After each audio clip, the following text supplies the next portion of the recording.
Imagine opening your front door to find two cop cars screeching into your driveway. Sirens blaring. All because your nosy HOA president decided your perfectly legal backyard fence was a threat to community harmony, only for her to turn ghost white when one of the officers calls you dad.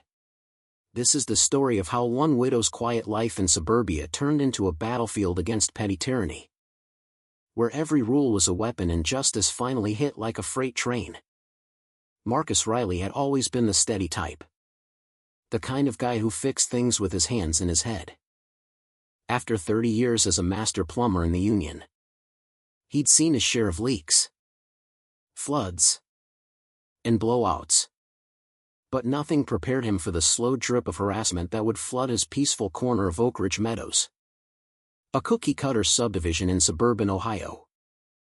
The place looked like a postcard: neat lawns, white picket fences, kids on bikes, but underneath, it simmered with the kind of suffocating rules that made you check twice before hanging a bird feeder.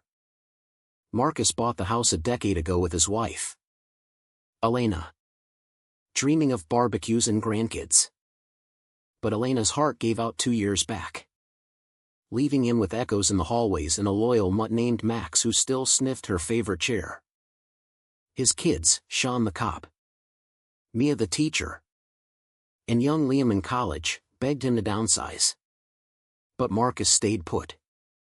"This is home," he'd say, his voice low and firm, like he was unclogging a stubborn drain. Little did he know, the real blockage was about to show up in pearls and a power suit. It started innocently enough. Or so it seemed. Marcus decided to put up a simple chain-link fence around his backyard, 3 feet high, just to keep Max from chasing squirrels into traffic. He'd pored over the HOA bylaws like they were blueprints. Section 3.7 allowed fences under 4 feet without approval, as long as they matched the neutral aesthetic.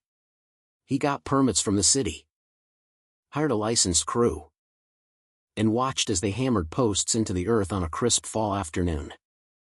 The next morning, as steam rose from his coffee mug, he heard the clip-clop of heels on his driveway. There she was, Barbara Kensington, HOA president for 7 unchallenged years. Clipboard in one hand, smartphone camera in the other. Barbara was in her mid-50s, with a bob haircut sharper than a utility knife and a smile that said bless your heart while plotting your downfall. "Mr. Riley," she cooed, her voice dripping with that fake politeness reserved for traffic stops. "This fence of yours, it's disrupting our visual cohesion. The links are too industrial." Marcus set his mug down, wiping his hands on his jeans. "Morning, Barbara. Bylaws say it's fine. Got the paperwork right here." He held out the permits, but she waved them away like they were junk mail. "The board interprets cohesion broadly, for the greater good. You understand, trit order keeps property values soaring." Her eyes narrowed, and she snapped a photo. The flash unnecessary in the bright sun. 72 hours to remove it, or fines start at $300 a day. Marcus didn't argue.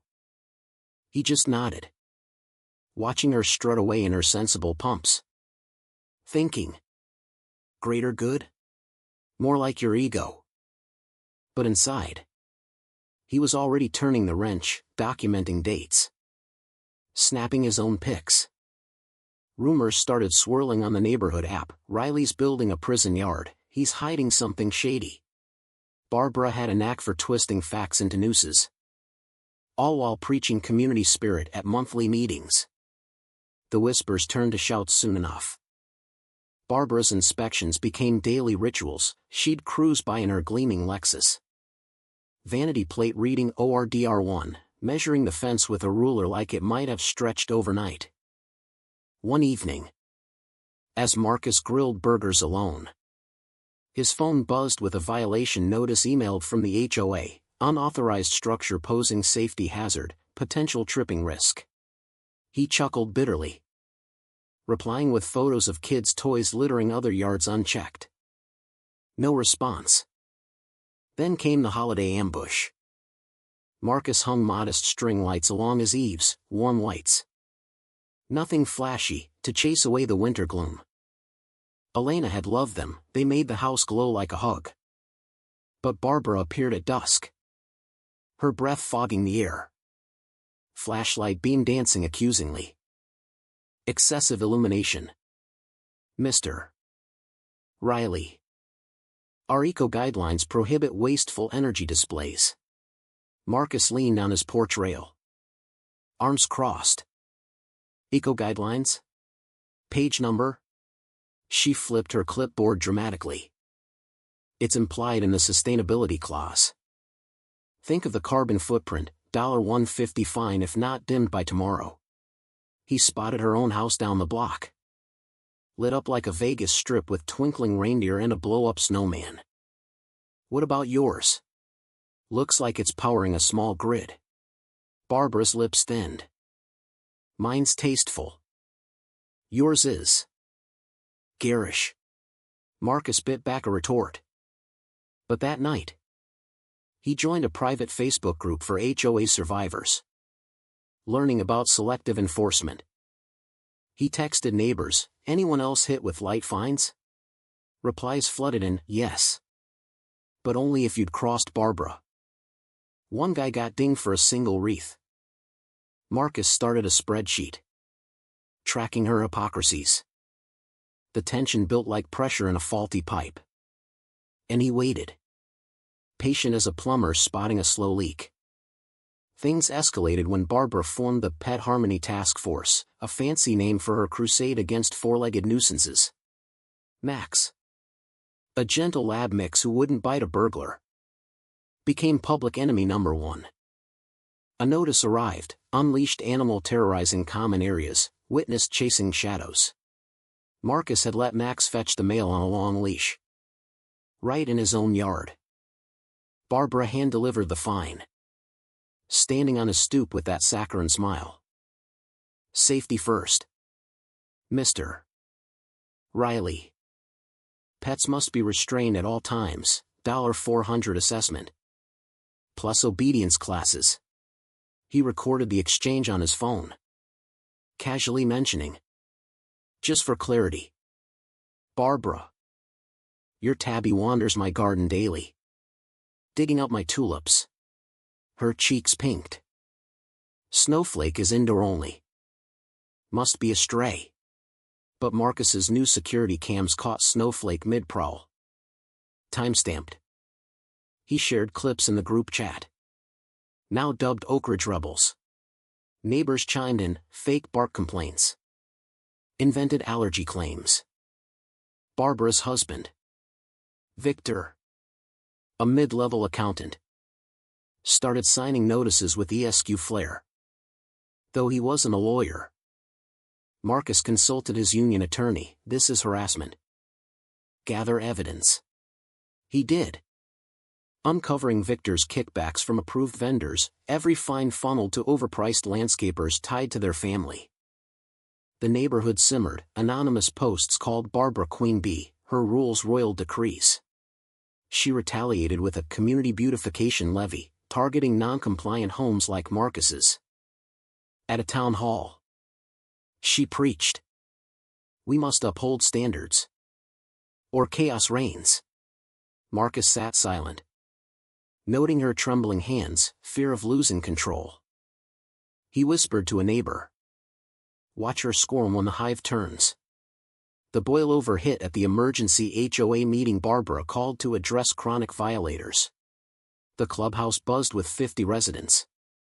Fluorescent lights casting harsh shadows on her poster boards labeling Marcus a serial offender. She paced the front. Microphone in hand. Voice rising.